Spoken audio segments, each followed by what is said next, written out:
नमस्कार बच्चों। आज मैं आप सबके लिए आपके व्याकरण विभाग से एक महत्वपूर्ण बिंदु लेकर आया हूँ, काल। वैसे तो काल का बहुत विस्तृत अध्ययन किया जाता है, पर आपके महाराष्ट्र बोर्ड द्वारा निर्धारित पाठ्यक्रम में काल को बहुत संक्षिप्त रूप में पढ़ाया जाता है। तो आइए मैं काल के उसी संक्षिप्त रूप का वर्णन करता हूँ।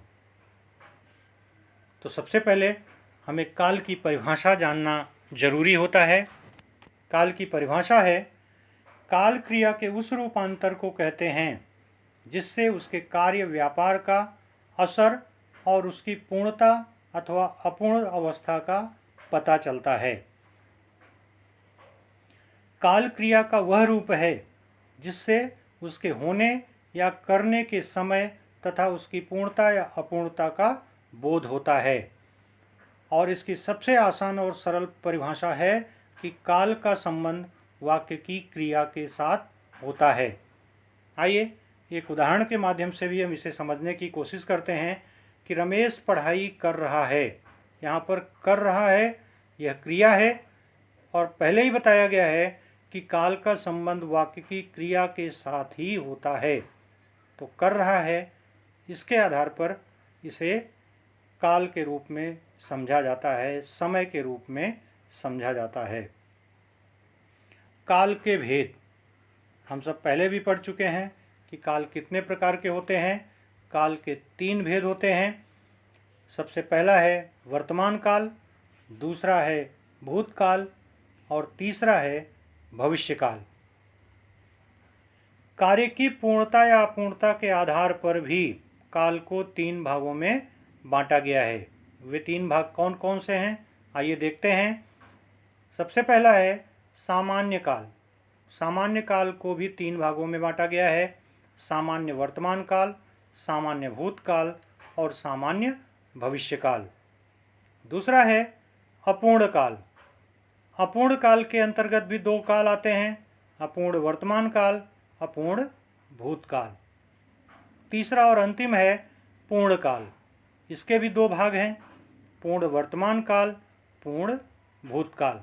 तो आइए एक एक करके काल के भेदों के बारे में, उसकी परिभाषा और उसकी पहचान के बारे में जानने की कोशिश करते हैं। सबसे पहला है सामान्य वर्तमान काल। तो सामान्य वर्तमान काल किसे कहते हैं, आइए देखते हैं।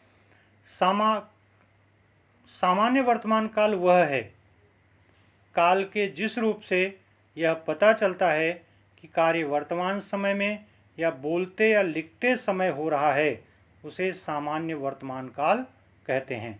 जो कार्य वर्तमान समय में या बोलते या लिखते समय हो, वह सामान्य वर्तमान काल होता है। इस काल में कार्य की पूर्णता की जानकारी नहीं होती है। बच्चों, यह ध्यान में रखिए कि सामान्य वर्तमान काल में कार्य के पूरे होने की जानकारी नहीं होती है। इसकी पहचान जो सबसे ज़्यादा ज़रूरी होती है, इस पहचान को बच्चों आपको हमेशा ध्यान में रखना है। इसके आधार पर आप काल की पहचान और काल परिवर्तन आसानी से कर सकते हैं। तो देखिए, हर वाक्य में एक कर्ता होता है, एक क्रिया होती है। तो सामान्य वर्तमान काल में क्रिया के साथ या क्रिया के अंत में ता है, ती है, ते हैं, यदि कहीं पर भी आता है तो वह सामान्य वर्तमान काल के अंतर्गत आता है। उदाहरण देखते हैं। कौन बहन हम जैसे भुक्खड़ को अपना भाई बनाती है। यहाँ पर लास्ट में दिया गया है कि बनाती है, ता है, ती है। इसके आधार पर आप इसकी पहचान कर सकते हैं। यह सोचकर ही थकावट होती है।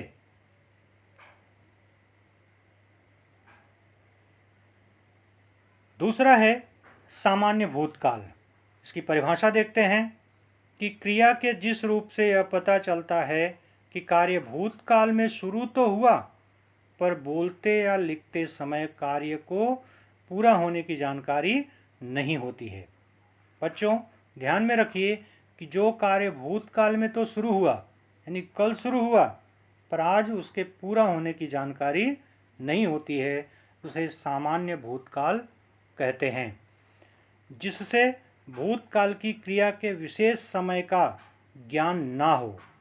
तो विशेष समय का ज्ञान ना हो उसे सामान्य भूतकाल कहते हैं। आइए इसकी पहचान देखते हैं, और इस पहचान को याद रखना बहुत ही ज़रूरी है। कर्ता, क्रिया, क्रिया के अंत में या क्रिया के साथ लिया, दिया, खाया, पिया, चुका, चुकी, चुके, इस तरह के शब्द कहीं पर भी आएँ तो आपको समझ लेना चाहिए कि यह सामान्य भूतकाल का वाक्य है। आइए उदाहरण देखते हैं। बैजू का लहू सूख गया। इसमें समय विशेष का पता नहीं है। कार्य भूतकाल में तो हो रहा है पर समय विशेष का पता नहीं चल रहा है। दूसरा है, गर्ग साहब ने अपने वचन का पालन किया। तीसरा है, मैंने चुप रहना ही उचित समझा। ये किसी भूतकाल की बात की जा रही है, समय की बात वहाँ पर नहीं है कि मैंने चुप रहना ही उचित समझा। आइए आगे देखते हैं। सामान्य में ही तीसरा काल है सामान्य भविष्यकाल। सामान्य भविष्यकाल की परिभाषा बहुत ही आसान है। क्रिया के जिस रूप से यह पता चलता है कि कार्य आने वाले समय में होगा, कार्य की पूर्णता पूरी तरह से अनिश्चित होती है। जब क्रिया के सामान्यतः भविष्य में होने का बोध होता है उसे सामान्य भविष्यकाल कहते हैं। यानी यह पूरी तरह से अनिश्चित होता है, आने वाले समय के ऊपर होता है। हम इसकी कल्पना कर सकते हैं, निश्चित कुछ भी नहीं कह सकते हैं। इसकी पहचान है, बहुत आसान है।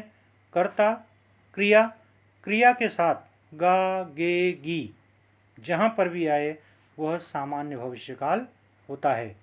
उदाहरण देखते हैं। रमा मुंबई जाएगी। कब जाएगी इसके बारे में पता नहीं है। बातचीत ऐसे ही प्रश्नों से ही जमेगी। महादेवी वर्मा निराला जी को राखी बांधेंगी। कब बांधेंगी इसके बारे में पता नहीं है। तो इस तरह से अब आइए आगे देखते हैं। अपूर्ण काल में पहला है अपूर्ण वर्तमान काल। अपूर्ण वर्तमान काल की परिभाषा है कि क्रिया के जिस रूप से यह पता चलता है कि कार्य वर्तमान काल में लगातार हो रहा है, पूरा नहीं हुआ है। बच्चों ध्यान में रखिएगा कि कार्य वर्तमान काल में लगातार हो रहा है पर पूरा नहीं हुआ है, वहाँ अपूर्ण वर्तमान काल होता है।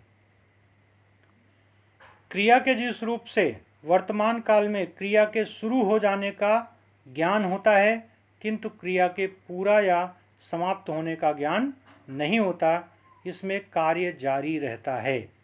तो इस लाइन को आपको ध्यान में रखना है कि अपूर्ण वर्तमान काल में कार्य लगातार जारी रहता है। इसकी पहचान देखते हैं। पहचान में वाक्य में सबसे पहले कर्ता रहेगा, उसके बाद क्रिया, और क्रिया के साथ ही रहा है, रही है, रहे हैं, जहाँ पर भी हो वहाँ अपूर्ण वर्तमान काल होता है। आइए उदाहरण के माध्यम से देखते हैं कि आसमान में बादल गरज रहे हैं।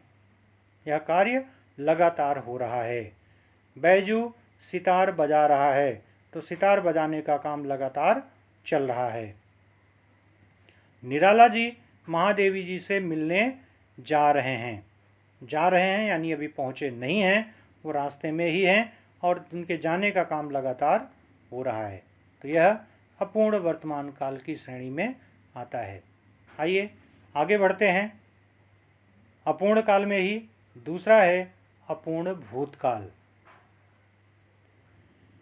क्रिया के जिस रूप से पता चलता है कि कार्य भूतकाल में लगातार जारी था, पूर्ण नहीं हुआ था। यानी जो कार्य कल शुरू हुआ और कल लगातार चल रहा था वह अपूर्ण भूतकाल होता है। क्रिया के जिस रूप से यह जाना जाता है कि कार्य भूतकाल में हो रहा था परंतु उसके समाप्त होने का बोध नहीं होता है। यानी कार्य के समाप्ति के बारे में जानकारी नहीं होती है, बस हम जब देखते हैं तो कार्य लगातार होता रहता है। इसकी पहचान देखते हैं। कि कर्ता क्रिया, क्रिया के साथ में रहा था, रही थी, रहे थे, यह जहाँ पर भी आपको दिखाई दे वह अपूर्ण भूतकाल होता है। उदाहरण देखते हैं। लड़के पुस्तक पढ़ रहे थे, यानी कल जब उनको देखा गया तो वह लगातार पुस्तक पढ़ने का काम कर रहे थे। तानसेन सितार बजा रहे थे। पक्षी आकाश में उड़ रहे थे। तो इस तरह से अपूर्ण काल की पहचान उम्मीद करता हूँ कि आपको समझ में आई होगी। अब तीसरा काल है पूर्ण काल, और इसका पहला है पूर्ण वर्तमान काल। पूर्ण वर्तमान काल की परिभाषा देखते हैं। क्रिया के जिस रूप से यह पता चलता है कि कार्य भूतकाल में शुरू हुआ और वर्तमान काल में समाप्त हो गया, यानी इसमें भूत और वर्तमान दोनों का संबंध होता है। कार्य भूतकाल में शुरू हुआ और वर्तमान काल में समाप्त हो गया। कल कार्य शुरू हुआ और आज कार्य समाप्त हुआ। क्रिया का वह रूप जिससे वर्तमान काल में कार्य की पूर्ण सिद्धि का पता चलता है। इसकी पहचान देखते हैं। कर्ता क्रिया, क्रिया के साथ में या क्रिया के अंत में गया है, गई है, लिया है, दिया है, चुका है, चुकी है, चुके हैं, जहाँ पर भी आए वहाँ पूर्ण वर्तमान काल होता है। उदाहरण के माध्यम से देखते हैं। राजेश पुस्तक पढ़ चुका है।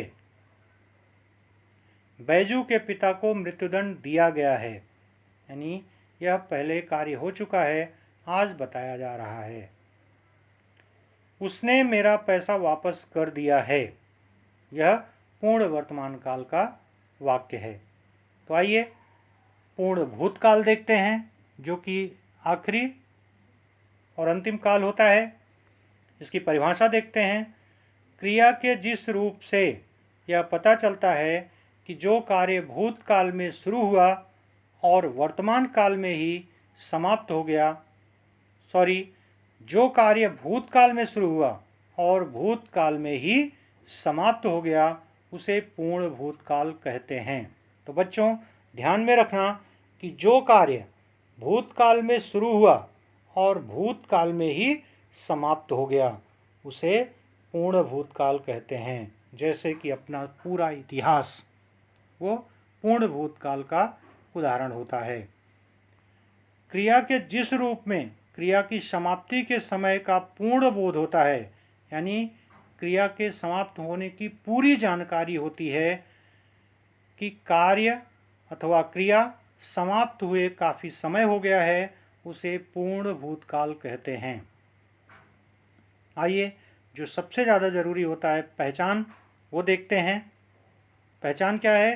कर्ता, किसी भी वाक्य में कर्ता होगा, क्रिया होगी और क्रिया के साथ ही साथ लिया था, दिया था, किया था, खाया था, ली थी, दी थी, चुका था, चुकी थी, चुके थे, इस तरह के शब्द जहाँ पर भी आएँ वे पूर्ण भूतकाल की पहचान होते हैं। आइए उदाहरण के माध्यम से भी हम देखते हैं कि तुमने मेरा घर देखा था, यानी इसके पहले की बात बताई जा रही है कि तुमने मेरा घर देख लिया था। उसने कलम खरीदी थी, ये कल की बात की जा रही है, कल कलम की खरीदी हो गई थी। वह खाना खा चुका था। ये सभी पूर्ण भूतकाल के उदाहरण हैं। तो आइए एक संक्षिप्त रूप में काल की पहचान हम देख लेते हैं कि जिसमें सामान्य वर्तमान काल और सामान्य भूतकाल है। इसमें देखिए सामान्य वर्तमान काल की पहचान आपको दी गई है, इसे आप ध्यान से देखिएगा और हो सके तो इसे अपने नोटबुक पर लिखने की भी कोशिश कीजिएगा। सामान्य भविष्यकाल की पहचान भी यहाँ पर दी गई है और इसके साथ साथ अपूर्ण वर्तमान काल और अपूर्ण भूतकाल की भी पहचान यहाँ पर दी गई है, इसे भी आप ध्यान में रखिएगा। पूर्ण वर्तमान काल और पूर्ण भूतकाल की भी पहचान यहाँ पर दी गई है, इसको भी आप अपने नोटबुक में लिखने की कोशिश करिएगा और समझने की कोशिश करिएगा। उदाहरण भी देख लेते हैं। तुमने मुझे विश्वास दिया है, इसे अपूर्ण वर्तमान काल में बदलना है। उत्तर है कि तुम मुझे विश्वास दे रहे हो। दूसरा उदाहरण है, राह में अंधेरा है, इसे सामान्य भविष्य काल में बदलना है। उत्तर है, राह में अंधेरा होगा। प्रश्न है, नर नारी साथ निकलेंगे, इसे पूर्ण भूतकाल में बदलना है। इसका उत्तर है, नर नारी साथ निकले थे। उनकी व्यथा की सघनता जानने का मुझे भी एक अवसर मिला था, इसे पूर्ण वर्तमान काल में बदलना है। उत्तर है, उनकी व्यथा की सघनता जानने का मुझे भी एक अवसर मिला है। तो इस तरह से एक उदाहरण भी इतने सारे आपको दिए गए हैं। तो उम्मीद करता हूँ कि यह सभी आपको समझने में आसानी होगी और आशा करता हूँ कि आपको मेरा यह वीडियो पसंद आया होगा। और इसी के साथ आप सबको धन्यवाद।